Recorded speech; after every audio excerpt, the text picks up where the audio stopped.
ఆంధ్రప్రదేశ్‌లో వైఎస్ జగన్మోహన్ రెడ్డి సీఎంగా దిగిపోయి, చంద్రబాబు నాయుడు సీఎంగా ఎక్కి, డిప్యూటీ సీఎంగా పవన్ కళ్యాణ్ ఎక్కిన తర్వాత, కొన్ని రోజుల తర్వాత జరిగేటువంటి సంఘటనలు బేస్ చేసుకొని ఏపీలో జరుగుతున్నటువంటి వయలెన్స్‌ని బేస్ చేసుకొని, వైసీపీ శ్రేణుల మీద టీడీపీ దాడులు, టీడీపీ వాళ్ళు వైసీపీ వాళ్ళని చంపేయడం, ఇవన్నీ జరిగినటువంటి వాటిని బేస్ చేసుకొని, వినుకొండ ఘటనని అడ్రెస్ చేస్తూ ఢిల్లీ వెళ్లి జంతర్ మంతర్ వద్ద ఏపీ సీఎం జగన్మోహన్ రెడ్డి ధర్నా చేశారు. అయితే ఈ ధర్నా యొక్క మెయిన్ పాయింట్ ఏంటంటే ఆంధ్రప్రదేశ్‌లో రాష్ట్రపతి పాలన రావాలి అనేసి ఆయన ప్రధాన డిమాండ్. ఇదే ఏపీ సంగతి మనకు తెలీదు. ఇస్తారు ఎవరో ఉంటుందో ఉండదో గానీ, ఇదే బేస్ చేసుకొని ఈరోజు కేంద్రం వెస్ట్ బెంగాల్‌లో రాష్ట్రపతి పాలన పెట్టడానికి ప్లాన్ చేస్తున్నట్టు, రాష్ట్రపతి పాలన గనక వస్తే మమతా బెనర్జీ అంతట మమతా బెనర్జీయే గద్దె దిగిపోయేలాగా ఆమె మీద ప్రెషర్ పెట్టే ఉద్దేశంలో ఉన్నట్టు తెలుస్తుంది. ఇదంతా బేసిక్‌గా వర్కౌట్ అవుతుందా? అసలు రాష్ట్రపతి పాలన అంటే ఏంటి? రాష్ట్రపతి పాలన జరుగుతున్నప్పుడు కేంద్రం గాని, రాష్ట్రపతి గాని, గవర్నర్ గాని వాళ్ళ ఆధ్వర్యంలో ఉంటాయి ఈ వ్యవస్థలన్నీ.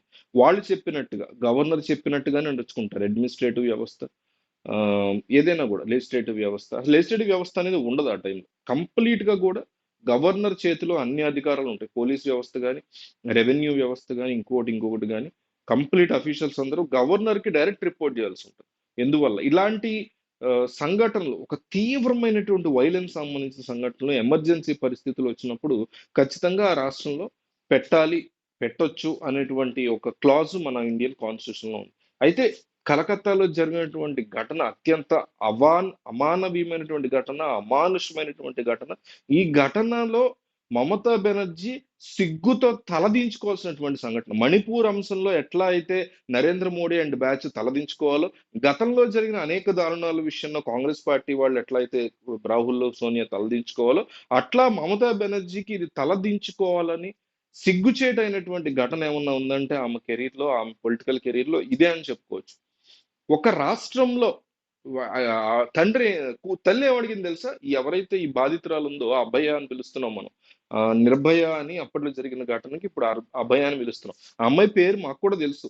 కానీ బుద్ధి, సిగ్గు, లజ్జ ఉన్నాడు కూడా పేర్లు, ఫోటోలు బయటికి పెట్టరు. అవి కూడా తెలియని ఇంగిత జ్ఞానం కూడా లేని బతుకులు బతుకుతున్నాం మనం. ఆ అమ్మాయి పేరు తెలుసు అందరికీ. బయట పెట్టకూడదు. అది బేసిక్ లా. వాళ్ళకి సంబంధించినటువంటి ఫోటోలు గాని, వీడియోలు గాని పేర్లు గాని బయట పెట్టకూడదు. వాళ్ళ తల్లిదండ్రుల ఫోటోలు, వీడియోలు బయట పెట్టకూడదు. వాళ్ళు మీడియా ముందు మాట్లాడినా బ్లర్ చేయాలి. ఇదంతా లాలో ఉంది. ఈ బేసిక్ థింగ్ కూడా తెలియని యూట్యూబ్ ఛానల్ కావచ్చు, మీలాంటోళ్ళు నాలాలు కావచ్చు, ఫోటోలు ఇష్టం ఉన్నట్టు పెడుతున్నారు. పెట్టకూడదు. పేరుతో సహా ఏమీ పెట్టకూడదు. నిర్భయ అది కూడా ఒరిజినల్ పేరు కాదు. చాలా మంది తెలియదు ఇప్పుడు దాకా. అమ్మాయి పేరు వేరే ఉంది. అలాంటి ఇన్సిడెంట్ జరిగినప్పుడు వాళ్ళ పేర్లు బయటికి రానివ్వరు. అది బేసిక్ థింగ్ అలా రానివ్వకుండా ఉండడం. సరే ఈ అమ్మాయిని అభయ అని పిలుస్తున్నారు జరిగినటువంటి దారుణ ఘటన వెనక ఉన్న పాపని, అమ్మాయిని. సో డాక్టర్, ట్రైనీ డాక్టర్‌ని. అయితే ఈ అభయ వాళ్ళ ఫాదర్ ఏమన్నారు తెలుసా? నాకు మొన్నటి వరకు మమతా బెనర్జీ మీద నమ్మకం ఉండేది. కానీ మా ఇంట్లో ఈ సంఘటన జరిగింది గదా! వచ్చి చూస్తే మాకా నమ్మకం పోయింది. రాష్ట్ర ప్రభుత్వమే ఇంత వరస్ట్‌గా ప్రవర్తిస్తుందని మేము ఊహించలేదనన్నారు. ఆళ్ళ అమ్మగారు ఏమన్నారో తెలుసా? లక్ష్మి అదే మనకు ఉంటాయి గదా! అమ్మ ఒడి, వంకాయ ఒడి అని. ఇలాంటి పథకం ఏదో ఉందక్కడ. లక్ష్మి ఆహ్, ఏదో వెస్ట్ బెంగాల్ నేమ్ ఉంది. లక్ష్మి బ్లా బ్లా పథకం. ఈ పథకాలు తీసుకునే వాళ్ళు గుర్తుపెట్టుకోండి రాష్ట్రంలో. మీకు పథకాలు బానే వస్తున్నాయేమో, కానీ మీ ఇంట్లో ఉండేటువంటి లక్ష్మి సేఫా కాదని ఆలోచించుకోండి అంది. వాళ్ళ అమ్మగారు. ఇలాగా బాధితుల తల్లిదండ్రులతో ఇలాంటి మాటలు పలికిస్తున్నాం అంటే ఎలాంటి దౌర్భాగ్యపు వ్యవస్థ, దౌర్భాగ్యపు ముఖ్యమంత్రులు, ప్రధానమంత్రులు ఉన్నారు ఈ దేశంలో అనేది అర్థమవుతుంది. సో, ఇంత దారుణమైనటువంటి సిట్యుయేషన్ జరిగిన తర్వాత ఒకటి లిటరల్‌గా నా ఉద్దేశ్యం అయితే ఈ ప్లేస్‌లో మమతా బెనర్జీ ప్లేస్‌లో మోడీ ఉండండి, రాహుల్ గాంధీ ఉండండి, మమతా బెనర్జీ ఉండండి, మీకు జగన్ ఉండి, చంద్రబాబు వంకాయ ఎవ్వడున్నా సరే ఖచ్చితంగా రాజీనామా చేయాల్సిందే. ఇంత దారుణమైన సంఘటన జరిగిన తర్వాత కూడా ఇంకా నిజానిజాలు బయటికి రాలేకపోయారంటే, అంటే మీ మీ వ్యవస్థ, మీ రాష్ట్ర వ్యవస్థ ఎంత అధ్వానంగా ఏడిసింది. నిన్న మొన్న కాదు ఆవిడ సీఎం 15 సంవత్సరాల నుంచి సీఎంగా ఉంటుంది. దిగుతుంది, ఎక్కుతుంది. ఆవిడ సీఎంగా ఉంటుందక్కడ. కమ్యూనిస్టులను దింపేసి మరి ఈవిడ సీఎంగా ఎక్కిందక్కడ. కానీ కాపాడుకోలేనటువంటి పరిస్థితిలో రాష్ట్రాన్ని అసలు ఒక కాలేజ్‌లో, ఒక గవర్నమెంట్ రన్ మెడికల్ కాలేజ్‌లో మన గాంధీ హాస్పిటల్ ఉంది కదా! హైదరాబాద్ అట్లాంటిది. అట్లాంటి చోట కాన్ఫరెన్స్ హాల్‌లో సీసీ కెమెరా లేదు. ఎంత దౌర్భాగ్యంగా తయారైంది ఆ కాలేజు. ఎంత గొప్పగా ఉంది ఆ రాష్ట్రం. ఆ ప్రిన్సిపాల్ మీదయితే మనం ఒక 2, 3 వీడియోలే చేసాం. అంత పెద్ద నీచుడు ఎవడు లేడు మొత్తం ఆ వెస్ట్ బెంగాల్‌లోనే అని చెప్పుకుంటున్నారు.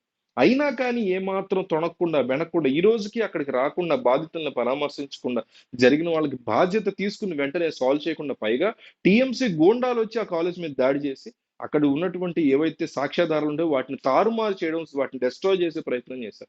దాని గురించి కూడా ఆమె ప్రెస్ మీట్ పెట్టి ఒక్కరోజు మరి ఎంత ఒళ్ళు బలిసి కొట్టుకుంటారు రాజకీయ నాయకులు, సీఎంలుగా పిఎంలుగా అంటానికి ప్రత్యక్ష ఉదాహరణ అన్నమాట. ఈమెనే కాదు, ఈమె ప్లేస్ లో ఎవరున్నా కాస్త ఎక్కువ కాస్త తక్కువ ఇదే మెంటాలిటీతో, ఇంతే అహంకారంతో నేనేంటి వీళ్ళకి సమాధానం చెప్పేది అంటే పొగరుతోనే బతుకుతారు.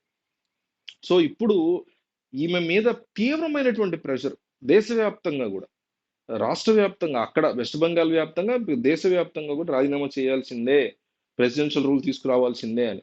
ఇది రాజకీయంగా బెనిఫిట్ అవుద్ది బీజేపీకి. మీకు చూడండి, బీజేపీ ఎప్పుడైనా సరే ఒక రాష్ట్రంలో సందిగ్ధమైనటువంటి ఇష్యూ జరిగితే ఆ విషయం మీద ఈజీగా క్యాప్చర్ చేసేసుకుంటది, చాలా తెలివిగా క్యాప్చర్ చేసేసుకుంటది. దానికోసం సిద్ధంగా ఉంటాడు అమిత్ షా అనేటువంటి ఒక రాజకీయ దురంధుడు. కర్ణాటకలో అదే జరిగింది, మహారాష్ట్రలో అదే జరిగింది. ఇన్సిడెంట్స్ వేరే అయ్యి ఉండొచ్చు, ఇలాంటి వైలెన్స్ ఇన్సిడెంట్ కాకపోయింది, రాజకీయ దుమారం లేక. ఇక్కడ పర్సనల్ వ్యవహారంలోంచి ప్రజా సివిల్ సివిల్ యాంగర్ లోంచి రాజకీయం వైపు బీజేపీ టర్న్ చేసుకునే అవకాశం ఉంది. అలా గనక జరిగితే ఖచ్చితంగా మమతా బెనర్జీ రాజీనామా చేసేటువంటి పరిస్థితి రాబోతుంది. ఒకవేళ ఆవిడ చేసినా చేయకపోయినా ఖచ్చితంగా రాష్ట్రపతి పాలన, ఒకవేళ ఉదాహరణకు అనుకుందాం, పొలిటికల్ గానే వాళ్ళు చేస్తారు తప్ప ఎవరి కోసం చేయదు. బీజేపీ కూడా పతివ్రతం కాదు, కాంగ్రెస్ అసలు కాదు. బీజేపీ ఇప్పుడు వెస్ట్ బెంగాల్లో రాష్ట్రపతి పాలన తీసుకొచ్చింది అనుకుంటున్నాం, కేంద్రానికి పూర్తి అధికారం ఉంటుంది, రాష్ట్రపతే కదా, రాష్ట్రపతి ఒక మాట చెప్తే అయిపోతుంది. ఇది గనక జరిగితే మనం ఏమనుకుంటాం చెప్పండి? యాజ్ ఒక సామాన్యుడిగా మంచి పని జరిగింది అట్లాగే అవ్వాలి, న్యాయం చేయలేకపోయింది అనుకుంటాం కదా. సో ఆ అవకాశం ఉంది ఇప్పుడు బీజేపీకి. ఒకవేళ తీసుకొచ్చినా కూడా మనం ఏమి క్వశ్చన్ చేయం, అందరం కూడా మంచి పని చేశారనే అంటాం. అవతల బీజేపీ ఉన్నా, కాంగ్రెస్ ఉన్నా, ఇంకెవరున్నా కూడా. ఇదే ప్లేస్ లో మోడీ ప్లేస్ లో మమత ఉండి, మమత ప్లేస్ లో మోడీ ఉన్నా సరే మంచి పని చేస్తే న్యాయం చేయలేకపోయారు, మీరు రాష్ట్రపతి పాలన తీసుకురావడమే కరెక్ట్ అని అంటాం కదా మనం. సో అది వాళ్ళకి ఇప్పుడు అవకాశంగా మారింది. దానికోసం వెస్ట్ బెంగాల్లో ఎట్టి పరిస్థితుల్లో రాష్ట్రపతి పాలన తీసుకురావడం కోసం నరేంద్ర మోడీ విశ్వ ప్రయత్నాలు చేస్తున్నట్టుగా వార్తలు వస్తున్నాయి. సో మమత అంతటా మమతే రాజీనామా చేస్తే బెటరా, ప్రెసిడెన్షియల్ రూల్ తీసుకురావచ్చా, అంత అవసరం ఉందా, అది అవసరం లేదని మీరు అనుకుంటున్నారా? మీకేమనిపిస్తుందో కింద రాయండి.